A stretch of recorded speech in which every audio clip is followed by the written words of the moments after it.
dasarnya dan menjadi motivasi mereka berpartisipasi di dalam Dewan itu untuk membela dan membantu Palestina. Dan pada tataran kebijakan, tadi kami mendapatkan penjelasan yang ekstensif dari Presiden mengenai pertimbangan-pertimbangan realistis yang harus dibuat terkait dengan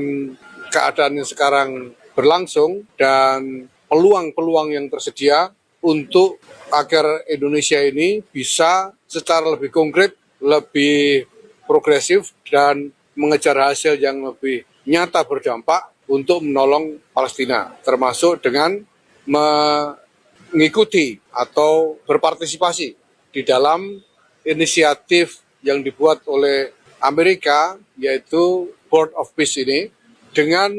diiringi konsolidasi di antara negara-negara Islam dan negara-negara Timur Tengah yang juga berpartisipasi di dalam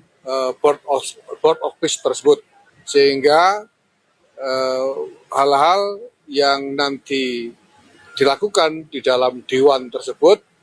akan menjadi langkah yang terkonsolidasi di antara negara-negara yang memang pada dasarnya dan menjadi motivasi mereka berpartisipasi di dalam Dewan itu untuk membela dan membantu Palestina.